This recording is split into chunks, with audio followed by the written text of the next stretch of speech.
Welcome to Feed Your Lion. I'm Dr. Jodelle Yount, and I'm here to aid you in the mastery of total health, spiritual, mental, emotional, physical, and financial. So prepare to have your wellness tank filled up with this podcast.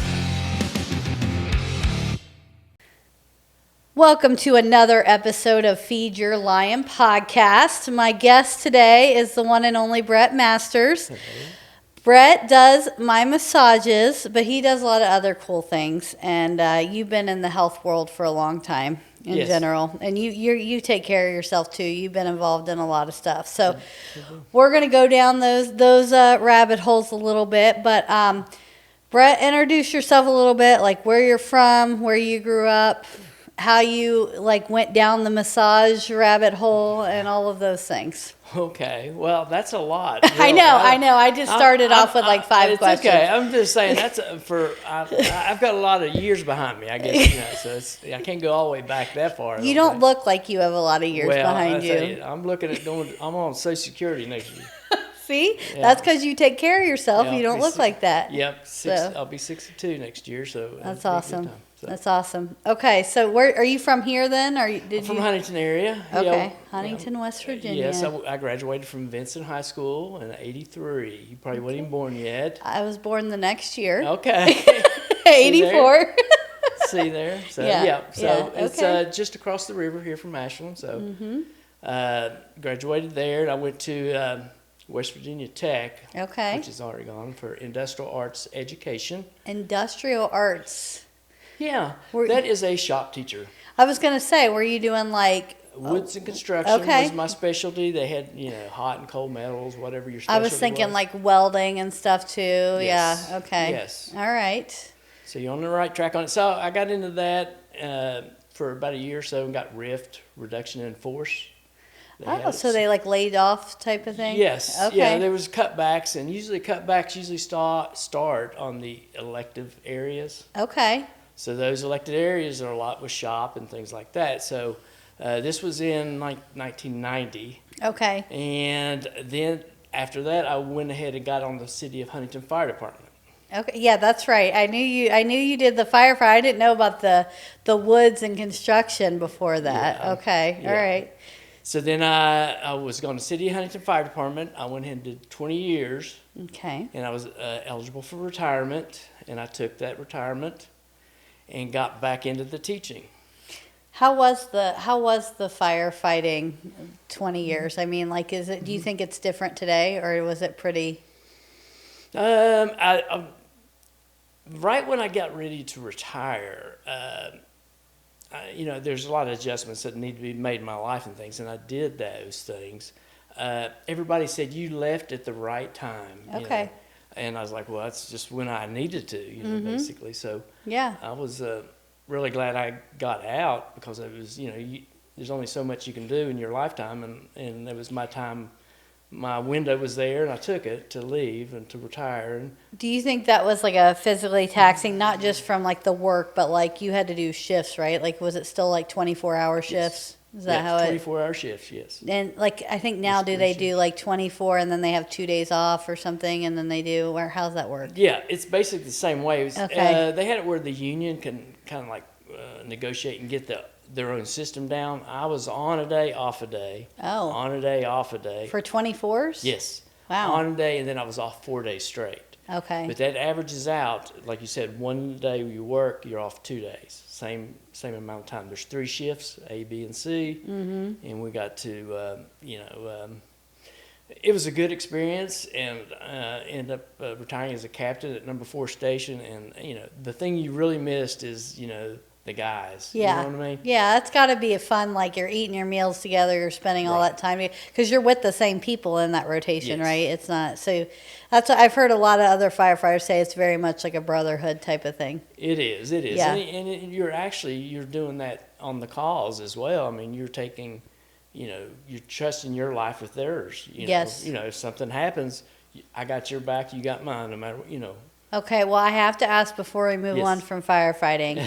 Your one or two craziest firefighter story. I put you on the spot because I didn't ask you that before, but that's all right. But do you have one that sticks out, or like a cool story? It doesn't have to be crazy. Yeah, I don't know what you're kind of after. I hate when people ask me that about ER stuff, but I'm doing it to you anyway. So, well.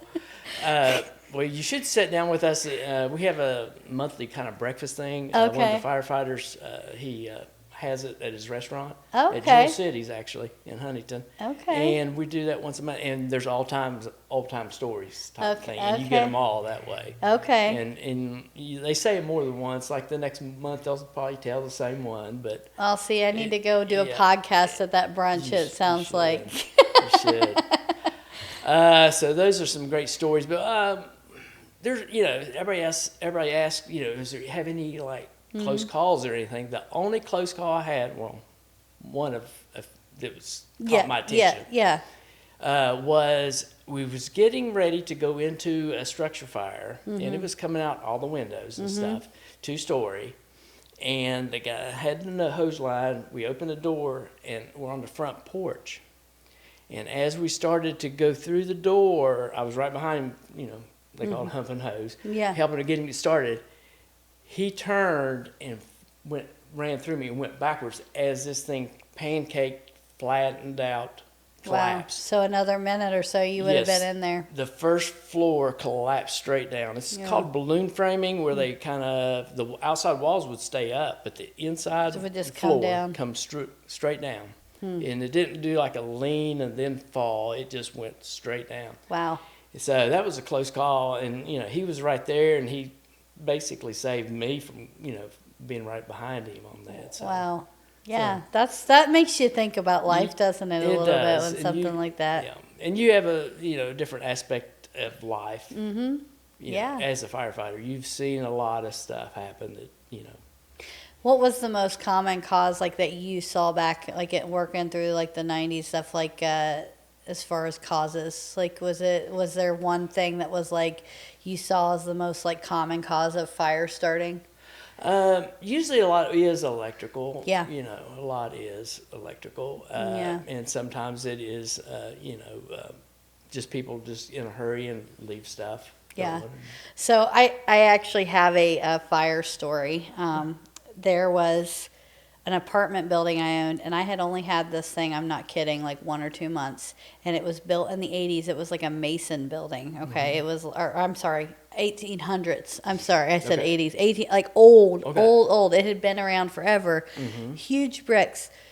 I had bought the thing, and I actually already had it sold. I was going to make a very quick, like huge upsale on it. So it was actually getting ready to go under, contract. And I get a call. I was working at the prison at the time for a year, and as their clinical director, and I get a call from the mayor of Greenup. Your apartment building's on fire. And there was a bunch of residents in there. Somebody had lit a cigarette and caught their mattress on fire. I had that thing. It was around for that many years. I had it for a month or two, and burnt to the ground.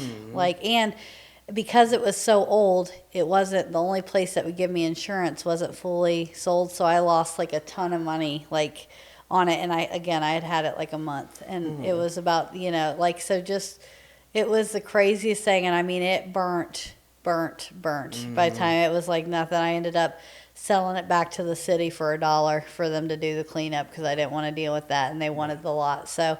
But it was kind of a crazy, I'd never had anything burn before. Right. And I'm at work and I get this call, your tenant, you know. But nobody got hurt though, right? I think one guy got burnt, but he never went to the hospital or anything. Everybody else made it out. I think a pet died. Okay. Yeah. But and it was the guy who caught it that I think got burnt, but he never followed up or did, and he went to the hospital. I think they told him to, but he was the one who lit his own mattress on. Oh.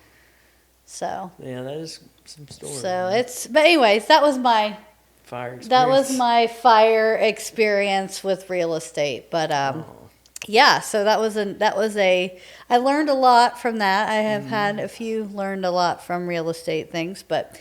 But yeah, so okay, so you did the fire thing. Yes. Full career of that, and then you retired. So then what? Yes, I retired after 20, and then I got into teaching. Okay. Went back to the teaching because there was an opening for at the Career Center. Okay. Doing some projects and doing woodworking and stuff like that. It was a 1-year program. Was that the Ashland Technical or the Collins or something like that? It's Huntington. It's Cabell County Career Center. Okay. All right. It's 2 high schools. It's Cabell Midland and Huntington High. All right. So you did the teaching thing. I did that, and then I ended up retiring from that as well. So I did with the sick time and thing about 14 years. You had like 2 full careers that you retired been from. Blessed, yes. That's really cool, actually. Yeah. Not many people can say that. Right. So they had a thing when you turned 60, I could retire. So I did. I retired and started, retirement from the school board as well. So then where did massage come in? I could tell when I was teaching, I could tell the writing on the wall that they was going to do some more cuts and get rid of things. So that's when I went to massage school. And reason for that is massage has helped me a lot because I did a lot of running. Did some sports with some boxing, and I think we'd done a little bit of that. So I knew a little bit about the body and things like that and what it needs. And as you get older, you kind of like listen to your body. You pay attention to things. And I think that whole background kind of helped in the massage, because I just wanted to help people, and I knew I could do pretty well. Yeah. And so I went to the massage school and graduated from there from out west. And then I applied and ended up, as you might know, went on a cruise ship with Pride of America out of Norwegian Cruise Line. So after I graduated. Okay, so I want to get into that experience too. But so massage school, for just people, general information, how long do people have to do school? Like how many hours before they're able to like go out on their own and work? Right. It's a 2-year course. Okay. They had an associate degree if you wanted to, and I had already had the background to go ahead and get that with the education I had with the teacher. Yeah. So it was a 2-year program, a lot of hands-on work, which is what I enjoyed to do anyway, rather than studying. But there was a lot more to that than I thought. I tell you, there's a lot on anatomy that they had you go through. They went through like you was going through the same thing as if you was going through, like, to be a nurse. I mean, it had like different fluids in the eye that we had, and I was like, I'm not massaging eyeballs. I'm just not doing it. But this is not relevant to it. Don't seem like it, and it's not. But it's good to know, I guess, in the long run. But what did they not want you to like increase like pressure or something? Is that what the whole point of that was? It had nothing really to do with massage. It was just they're all put together to study anatomy. Okay, all right. So you went through 2 years of that. Did you have to have so many like hours of actually hands-on? Yes, you have to have so many hours of hands-on, and then the clinicals is what you call it. And then we had to do, table massage, chair massage, and broke down. And then we had, as we couldn't get into too, there's, a lot with our energies and things like that. So they had a lot of Eastern medicine type of structured into the program, just to get you a taste or understand a little bit. Sure. And it seemed like things kind of caught on after that. I recognized when someone started talking about it, and those things, are it's good to know and interesting for sure. That's really kind of neat, actually, that they at least gave you a little intro to that. Yes, it's good, a little taste of it to see what it's like, and they did a lot of other stuff too with the hot stones and the spa type of things. Did you have to take then like a licensing exam after you finished? Yes, you have to take an exam. Okay. Each state has their own exam. So they don't cross over. You would have to test in one. There is one. Well, I take that back. West Virginia and Kentucky have the same exam. There's a national exam that they both accept. Okay. When I applied for a Hawaii license, I had to take their exam. Gotcha. Okay, they wouldn't take the national type of test because they have a different one. Florida is another one. Okay. That has a different exam. It's always fun dealing with different state licensing, isn't it? I deal with that all the time. Yeah, the Like hoops you got to jump through. Yes, it's all it is, and it's a lot of them. And then at the end, they just take your money though. Yes, yeah, it's all. That's. I'd rather they just say, have a national test and then just pay your fee to be like, like whatever. Sometimes I think we make things complicated for. I'm not saying don't train everywhere. You need the training, but like once you have it, don't make the hoops crazy. Right. You know what I mean? Right. As far as after you're what happens if you're not licensed and you're doing massages and you're charging? What happens with that? Yeah, it is a crime, and it is in the books of West Virginia, and every state is different, and I'm sure it is in Kentucky as well. I haven't researched it as much as I have. It is a crime, and there is a board, and even if you practice something outside your scope of practice, just like any career, and you're not licensed, like I'm not licensed in any type of chiropractic. Yeah. So, I don't, I can't say, hey, let me pop your back and do things. I don't, that's not what a massage therapist does. So if you work outside the scope, you can get in, be under investigation by the board, and then that's an ongoing process to terminate your license. So what if somebody was like, I'm advertising, I'm just a really good back scratcher. And you know what I mean? They weren't calling it massage. Like, is that like, can they still but they're really kind of doing that anyways. Can that be like persecuted? I'm like, I'm just curious. Cause I could see somebody trying to sell it as they do something different. You know what I mean? Yeah. As I've read through the West Virginia laws and stuff, they've got it, the terminology down. It doesn't really matter about what you call it. Okay. It's if you put your hands on somebody to adjust, do something with muscles or whatever, or things like that, or then that's considered a massage. Okay. So they have it spelled down, and it doesn't matter if it's you charge or it's free. You can do it for free. It doesn't matter. It's still a massage. Now it's different, if you got a friend you want to help out or whatever, it's that way. But if you have a business or something, you're making an obvious profit from it, right. Even if you're doing it for just advertisement or whatever I do, so you just don't, go that route. Take the high road for sure. And that being said, I think it means a lot for people to be licensed. I think. I mean, it's a good way to keep it in check. Yeah. Well, I think it's really hard to find. I've been trying to hire like a full-time massage person for a year and a half since my one moved out of state. I haven't been able to find. I mean, I've tried calling schools. I think it's really hard to find licensed massage people that are not doing their own thing, or I don't know. I don't think it's there's a lot and they all seem to be in demand, the ones that are out there. They're pretty booked if they want to be. Yeah, and it's a demanding, Yeah, you're you get carpal tunnel and all kinds of, don't you? It's very tiring. Yes, it's they say the average is, if you go all out, 5 years is about what they would do. And there was only 2 people graduating in my class at Mount West, just 2 of us. Really? At the time, and there's only 4 or 5 a year that would graduate probably. Yeah, maybe. It's not a lot. It's not a lot, but it's not a big area either. But I just got a phone call the other day, that said, hey, so-and-so's hiring. If you're interested in it. And there's a lot of local businesses and spas that are looking. Yeah. So okay, you said the cruise ship thing. Yes. So how was that experience? 'Cause I imagine that's a lot of demanding. I mean, everybody on cruises is on vacation. They're wanting the spa treatments and all that. I've been on plenty of cruises, and that's a popular place. So how is that compared to doing your own thing here? Yeah. Well, it's very busy on a cruise ship. Yeah. Very busy. And it's, when you have port days and everybody goes off the ship, usually it's not as busy. Yeah.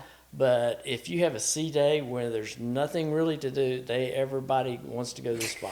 So yeah, I can imagine that. They can do anything, they'll sit by the pool for a good while and do things, but they eventually will want to get, Yeah. Now, where I was at was Pride of America was out of Hawaii, and you just did the Hawaii Islands. So everybody flew in from around the world to Honolulu on a Saturday, and that's when they boarded the ship. So there's no easy way to get to Hawaii. I mean, it's a long flight. Yes, and they're probably all stiffed up after that. Everybody says, I am so stressed out from that trip. I just want to relax and massage. And that was good. You get them relaxed, and then they was able to enjoy their vacation. Yeah. You know? And everybody's there to have a good time, and that's what I liked about it. You know? Yeah.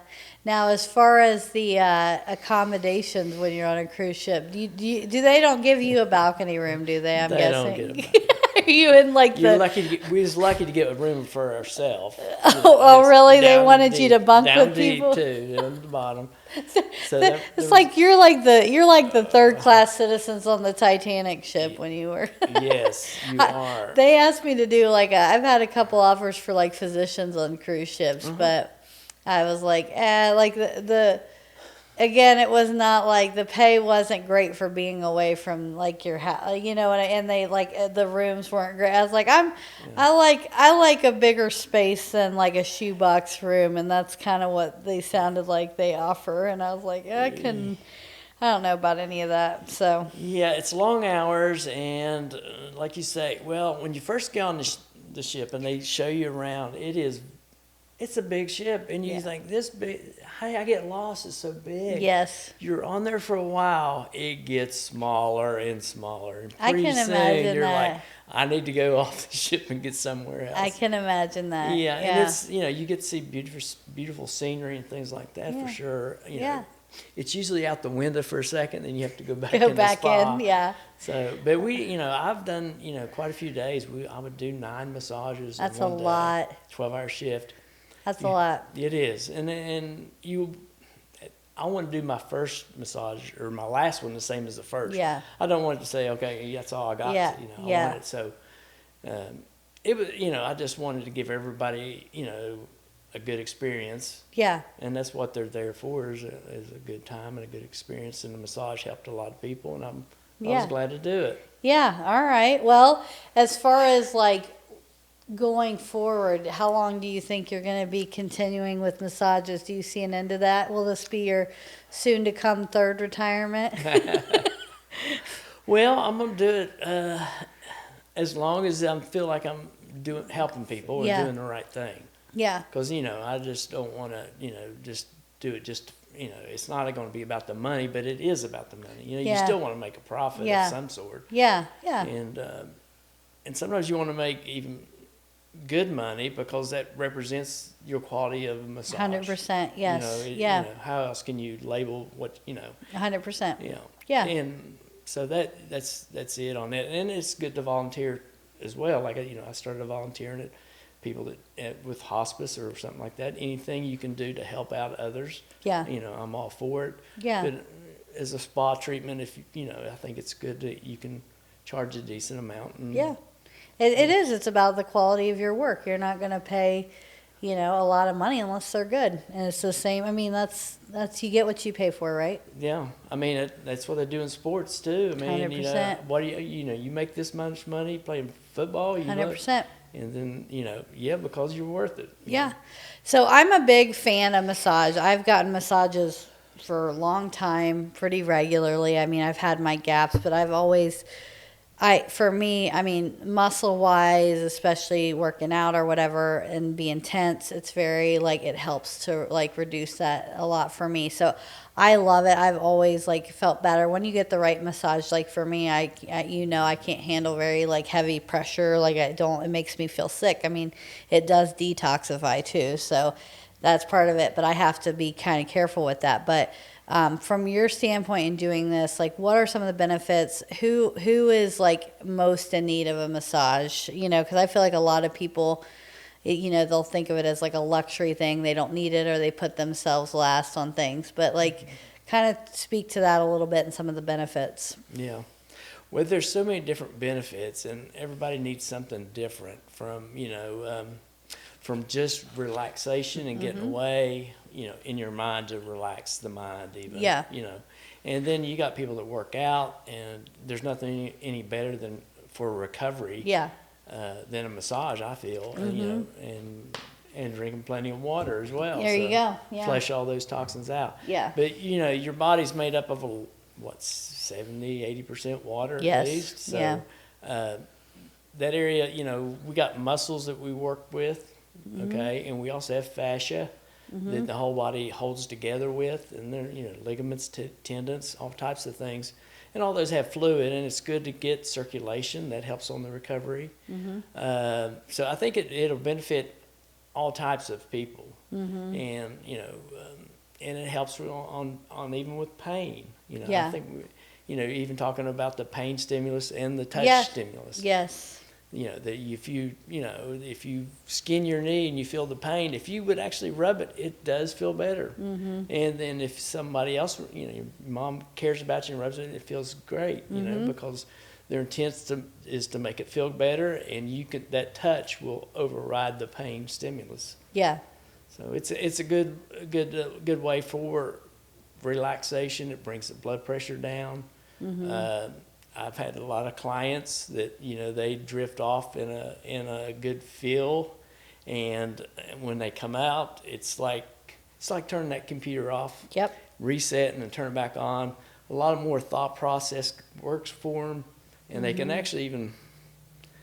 Seems like they even can come up with new ideas. Yeah. Or a new way of thinking. Like they can. That's a good feeling. Yeah, you do. Sometimes you need to take those quiet self-care kind of times, and I think we, like Americans, are so busy, always doing. Sometimes it's good to reset that. Yeah. Very much so. And I can see both sides of the relaxation to the sports type of massage or helping the muscles and the fascia. So speak to that a little bit, because some massages are not relaxing. Some are very, intentionally kind of, even painful. I mean, I've had the different ones, so I'm speaking from experience on that. But, and some people want that because you're trying to work through, some of that. But how do you, as a massage therapist, kind of differentiate hey, this person needs a little bit more that they're going to tell you, a lot of them, but some people won't. So how do you kind of decide how much pressure, how much force I need to use for not just with them saying, but when you're doing a massage on somebody, maybe a new person who's never had one? Right. Yeah, everybody's different. Everybody's medium is different. I want deep tissue, or I want medium pressure, or light. Everybody's words are a little bit different. So communication is the first key. That you're up front and they're up front, and they let you know what they think they want. The next part would be, I guess it would be, that they can communicate to me at any time, if something doesn't feel right. So there's that immediate, they can let me know. Yeah. But I think the whole thing is when you really, sort of like an empath, where you feel what they feel, is what I put myself into them. I feel what they feel, and I'm I can feel that for me. I can say, that's what I would feel, And I'm pretty good at reading the body whenever they tense, that's too much. And usually I can get right to that edge and it's good to start off a little slower, okay, and build up. And then you can go deeper pressures as you get going as well. Yeah. So you don't want to give a shock to the system kind of thing, just dive in with an elbow in there and then you back in your MMA, hey, they calling those shots. Oh, he goes with the forearm across the traps. No, you're right. I will tell you, and I'm always I just want to be relaxed and put to sleep. That's all I want on my massage. But I have had massages where I have been legit bruised, from and I'm that is not I have been sore, a couple weeks from massage. And some people love that. I'm not knocking it. Some people are the harder the better. I know some of my friends are that's the kind of massages I like, and I'm I'm not. So I think it is very much a preference too, and a pain tolerance thing too. I think that does vary, but yeah, I think that is important. I think a lot of people, when they get massages, they don't want to say, oh, I don't like that, or I don't like that. And you do just gotta say it. People aren't gonna know. Right. But as far as you talking about being an empath and stuff, I would imagine, especially like if you're doing a lot of massages, that's got to be like exhausting with you too. Like not just physically, which it is a physical, like you're working with your hands. It's a lot of like energy you're using, but also like from an emotional standpoint, is especially if you're trying to kind of be in tune with what you're doing. So how do you like decompress after you've done a lot of that? Wow. Well, the Daisy, she's the spa manager on the cruise ship. She said, you're like an empath because everybody comes to you for things they can feel it. Yeah. And I'm like, okay. And she says, listen, when you get off the ship, today's your day off. Go get on the beach, get in the water. Yeah. She says, all right, ground yourself to relax and to let go of everything, of all the other stuff you've taken in. Yes. So that was her advice to me. She's, she understands a lot of stuff, with the massage and the way people are. And I don't know how else, Mom says, you take off. My mom, she says, she's been she's a nurse anesthetist, and she had a lot. And she said that there was a guy that did surgeries and did things, and he would go like this, shake his hands. And she said, what are you doing? He says, I'm getting rid of everything. Yeah. The energies that he's taking, he's getting rid of it. And I guess washing or getting water and relaxing with that. And I think a lot with me is just to get off by myself. Yeah, need that alone time to recharge. Time, the downtime. Yeah. And I don't realize how much I need it till I get a taste like, oh yeah, this is where I need to be. Yeah. To get that charge back up. That makes sense. So you're like more of an introvert with stuff too, because that sounds. Yeah. I think a lot of empathetic people, like my wife's like that too, but I think a lot of empaths are tend to be a little bit more introverted, not out of like not liking people. It's out of just needing the space to like have their own thoughts and their own feelings and their own like things. Yeah, I think it, like I said, I don't feel like I realize it till I get off to myself. I said, this is what I needed. Yeah. And I like getting out with people and having fun and doing things. Yeah. And the massage is a good way of meeting new people. And 100%. On the cruise ship on the Saturday, whenever they had embarkment day, when people would come in, 2,500 new people to talk with, it was a good time. Yeah. But it is draining after a while. Yeah. 100%. Yeah. So I want to go into a little bit of your like sports side, because you've done a lot of stuff. You were talking, you did the running and things. So like what have you been in? Because you're obviously in good shape. You're 60, almost 62, you said, and like you're in great shape. What kind of things do you do to like stay fit, and like what have you been involved in? And then I want to talk about your other side hustle with the boxing. Okay. Yeah. In a second. So go ahead. Wow. Well. Sports-wise, at a young age, you play high school football and things like that. And then, I had an uncle that was a boxer, and he had a gym. So at a young age, was in the gym. I wouldn't say I was boxing at all, but I was getting pretty good at that speed bag. I was pretty good at that. After a while, I had to bring my little crate over because I couldn't reach it, but. Pretty soon I was able to, keep the rhythm down, and then I got into jumping rope, and as a young age I learned a lot with that, and that kind of comes back later in life. Even on the City Hunting Fire Department, when I was there a lot, you couldn't really go anywhere, so I could jump rope right there. So, so that kind of kept going, and then I end up going and entered the tough man as I gotten older. I was an old man at the time, really. I thought at 34. 34, old man. Yeah.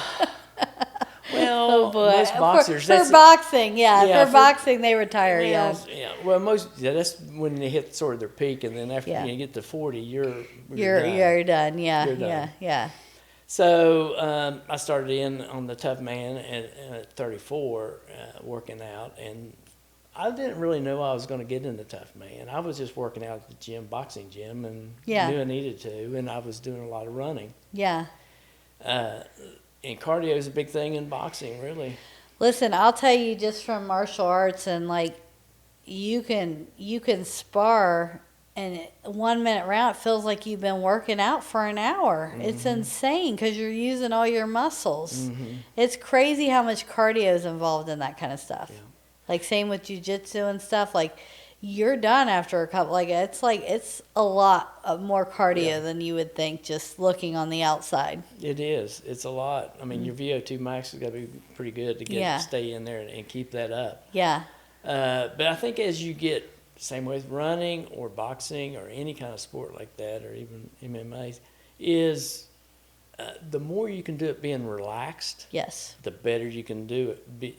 Longer and better you can be at it. Yes. You don't. It's like you don't have to spend all that energy you think you need to. If you're relaxed and relaxed in your running, it's just effortless. My instructor has told me already. He's like, you are like so stiff and so like, and like when you're concentrating your shoulders, like you just, and I'm like, so I wear out quick. Like that's my biggest issue is I have a hard time just chilling out. It's the type A psycho personality. You just can't turn it off. It's in everything. And like, that's your 100%.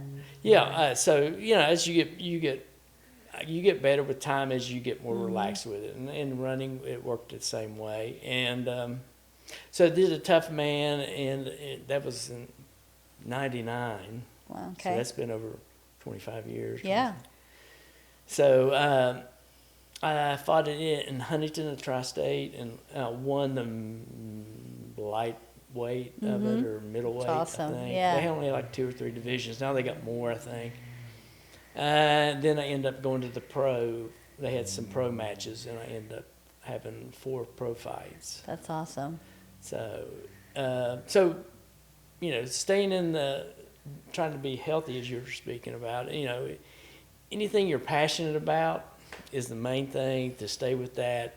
I know as we get older, I can't do what I used to do, and it does kind of want to bring you down a notch or so, but you still got to do what you can do. And there's a lot of things with sports. It doesn't have to be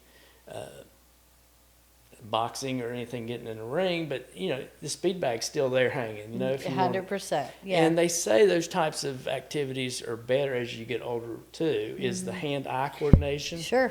Yeah, sure. Even the pickleball. Yeah. Or there's a ton of people in their 60s and 70s out there pickleballing every day. Right. Especially when it's warm. Yeah. Right. So there's a good with that, with the movement and the quick thinking. Because you're getting back to the massage again a little bit, is the muscles have memory, so does the nerves on speed and things like that, and just your actions on how you move.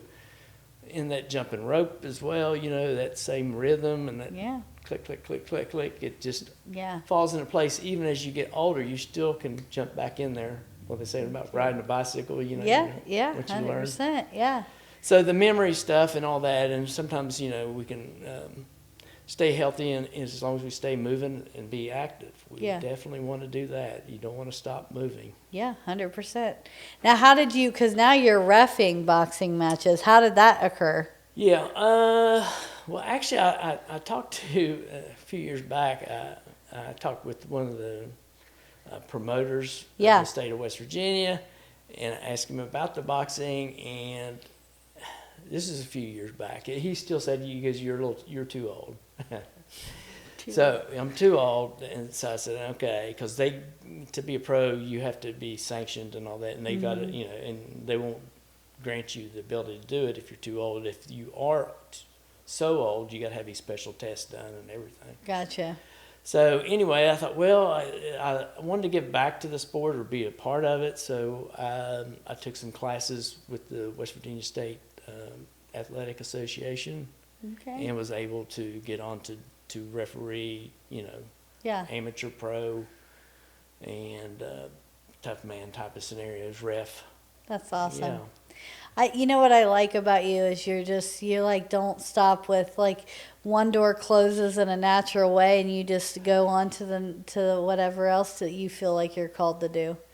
And I think that's cool. I think a lot of people just kind of like one thing comes to an end and they just like kind of stay there or something, they don't just like, and you have all these cool like things and stories and a natural flow to your life. Yeah. Which is kind of neat.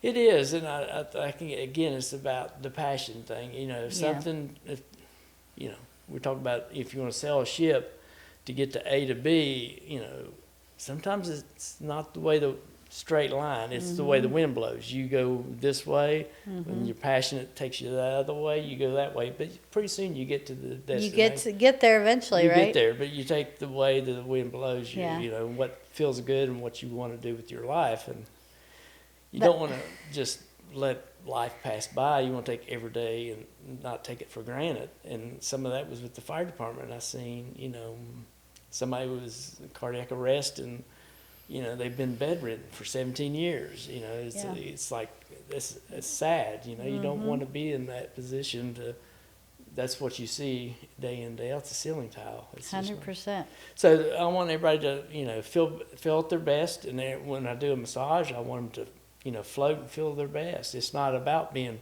bruised and beat down in 4 or 5 days recovery. You know, that's not enjoyable at all. But I want, you know, your body, you only got one of them, and you want to take care of it. Yep, 100%. And your story there reminds me of the guy, I forget his name right now. He did the Dirty Jobs series, but he was like the host of that show or whatever. And he talks about, I heard him speak, and he was talking about, you know, he had so many different random jobs, and like everything kind of aligned at some point, and they all seemed unrelated.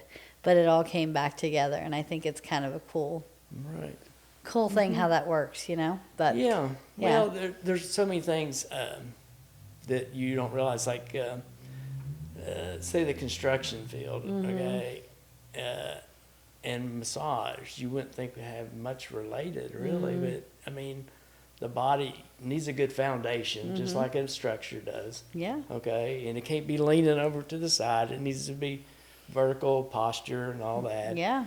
And there is, you know, there's an electrical system in the body, the same as the home. Yeah. Okay, all that stuff works together, and there's, you know, flowing of, you know, items and you know, blood or whatever in the body. So all those things are plumbed and and it's got there's plumbing and septic and all kinds of stuff. Yeah. Right. Yeah. That's so cool. It's all tied together in a sense. So. Yeah.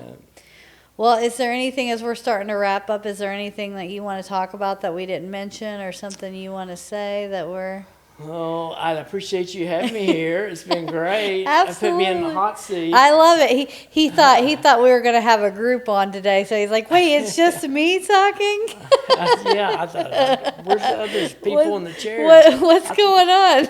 I thought I was in the back. You thought you got taken for a ride on that one, didn't you? Yeah, I got. You know, I didn't realize it, or I would have. No, but Bret's great. He's an awesome massage guy. I'm getting ready. I'm excited to hop off here because I'm getting a massage after this. So I'm pretty excited about it. So I'm gonna end, and this is a quote actually. Bret gave me, and I had never heard this quote before. It's Chuck Yeager, and he was the first pilot to break the sound barrier. And Bret told me this was a favorite quote of his, and I love it.